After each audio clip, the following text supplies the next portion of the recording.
दोस्तों गिरी ट्यूटोरियल के इस प्लेटफॉर्म पे आपका बहुत बहुत स्वागत है।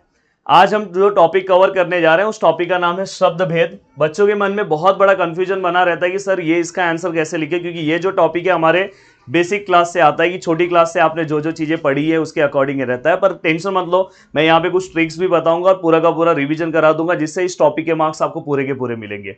सबसे पहले इसके अंदर आपको संज्ञा के बारे में पता होना चाहिए कि संज्ञा के इतने टाइप्स आपको यहाँ पे पता होना चाहिए। जैसे व्यक्तिवाचक संज्ञा आपको पता होना चाहिए, जातिवाचक, भाववाचक, द्रव्यवाचक और समूहवाचक। अब व्यक्तिवाचक संज्ञा के बारे में आप कैसे समझोगे जातिवाचक? तो व्यक्तिवाचक संज्ञा और जातिवाचक में दोस्तों याद रखना, जैसे फॉर एग्जांपल मैं बोल रहा हूं लड़के, तो लड़के एक कैसी है जाति है। अगर मैंने किसी स्पेसिफिक लड़के का नाम ले लिया, जैसे मैंने बोला राजू, राजू इस लड़के का नाम ले लिया, तो राजू क्या हो गया? व्यक्तिवाचक हो गया। अगर समझो मैंने बोला कि फूल, फूल क्या हो गया? जातिवाचक हो गया। पर वही अगर मैंने किसी फूल का नाम ले लिया तो वो किस में चले जाएगा? व्यक्तिवाचक। अगर समझो मैंने बोल दिया नदी, नदी क्या हो गया दोस्तों? जातिवाचक हो गया। वही अगर मैंने किसी नदी का नाम ले लिया तो क्या हो गया? व्यक्तिवाचक। तो फॉर एग्जाम्पल यहां पे अगर आप देखोगे व्यक्तिवाचक में दिल्ली एक जगह का नाम है, लक्ष्मी यहाँ पे किसी का नाम है, एक गर्ल्स का नाम है यहाँ पे। देन यहाँ पे जातिवाचक संज्ञा में अगर हम देखें देश, बहुत सारे देश हैं। देन नदी, बहुत सारी नदी है, कोई स्पेसिफिक नदी के बारे में नहीं बोल रहा हूं। पुस्तक, बहुत सारे पुस्तक है, मैं कोई स्पेसिफिक पुस्तक के बारे में नहीं बोल रहा हूं। आई थिंक आपको ये दो टॉपिक क्लियर हो गया। देन भाववाचक संज्ञा में आपको किसी के भाव, गुण, दशा के बारे में बताया जाए। अगर आपको नहीं समझता होगा, इतने वर्ड्स को आप याद कर लो, जैसे कि महंगाई है, दया है, अभिमान है, साहस है, अच्छाई है और बचपन है। अगर आप अच्छाई पे बहुत बार क्वेश्चन पूछा गया है तो इसलिए आपको याद रहना चाहिए। देन द्रव्यवाचक संज्ञा में आपको धातु, द्रव्य और पदार्थ, ये सब चीज, जैसे घी हो गया, तेल हो गया, दूध हो गया, पानी हो गया, धातु सोना आ गया, गेहूं हो गया, चारा हो गया, तो ये सब जो चीजें हैं वो किसके अंदर आएगा? द्रव्यवाचक। ये चीजों को भी अगर आप याद कर लोगे ना, इसमें से ही क्वेश्चन आपको दिखाई देंगे। एंड देन समूहवाचक तो आपको पता है, झुंड और गुच्छा। आप कमेंट करके मुझे बताओ कि झुंड किसका होता है, गुच्छा किसका होता है। देन इसके बाद अगर हम आगे जाते हैं तो नेक्स्ट हमें सर्वनाम के बारे में पता होना चाहिए शब्द भेद में।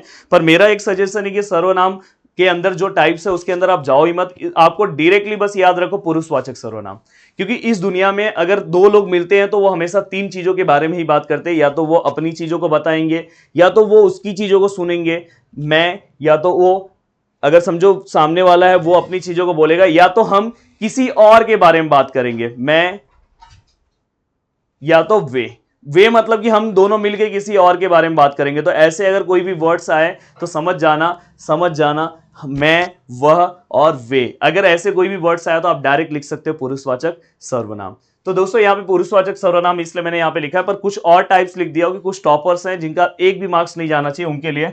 जैसे यहाँ निश्चयवाचक सर्वनाम है, जब हमें कंफर्म पता होता है, जैसे यहाँ पे लिखा है कि तुम्हारी पुस्तक वह है, मतलब कंफर्म पता है कि भाई ये पुस्तक उनकी ही है, तो यहाँ पे क्या है? निश्चयवाचक सर्वनाम। देन यहाँ पे निजवाचक सर्वनाम, मतलब खुद के बारे में, मैं अपने आप खाना ले लूंगा, तो यहाँ पे आप आया, तुम्हें अपना काम स्वयं करना चाहिए, तो स्वयं आया, तो ये याद रखना। पर मैं सजेशन है कि आपका पुरुषवाचक में ही काम हो जाता है। संबंधवाचक सर्वनाम भी होता है दोस्तों, जैसे कि अगर कहीं डिपेंडेंट का काम आया, जैसे जो, उसे, दिखाई दे रहा है कि जो जीतेगा उसे इनाम मिलेगा, मतलब ये संबंध है, एक दूसरे पे संबंध दिखाया गया। तो यहाँ पे इस टाइप का कोई भी अगर सर्वनाम आया तो किसके अंदर आएगा? संबंधवाचक। पर मेरा सजेशन है कि आप अगर अकेला एक ही याद कर ले रहे हो तो बाकी आपको कुछ करने की जरूरत नहीं है। नेक्स्ट है संज्ञा हो गया, सर्वनाम हो गया। अब नेक्स्ट आएगा आपका विशेषण। अब देखो हमारे सिलेबस में विशेषण है, जिसके अंदर से आप बस ये वाला विशेषण याद रखो और एक संख्यावाचक विशेषण याद रखो। जैसे यहां पे अगर आप देखोगे गुणवाचक विशेषण में जो शब्द संज्ञा सर्वनाम के गुण, दोष, रूप, रंग, आकार आदि के बारे में बात करते हैं, उससे आपको कुछ नहीं समझेगा। आप एग्जाम्पल के तौर पे जाओ, जैसे काला है, गोरा है, यहाँ पे लंबा है, कायर है, वीर है।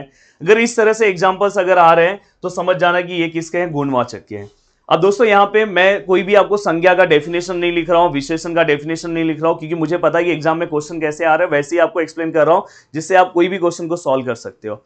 अब यहाँ पे आपको कोई भी डेफिनेशन याद करने की जरूरत नहीं है, आपको डायरेक्ट एग्जांपल आएगा। अगर आपको पहचानने आ रहा है तो आपको पूरे मार्क्स है। संख्यावाचक विशेषण जहां पे नंबर्स के बारे में है, जैसे यहाँ पे 2 कौवे लिखे हैं, यहाँ पे 7 पक्षी लिखा है।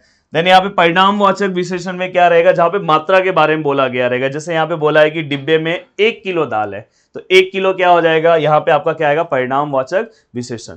तो परिमाणवाचक विशेषण, मैंने परिणाम बोला, सॉरी, परिमाणवाचक विशेषण याद रखना, परिणाम अलग है।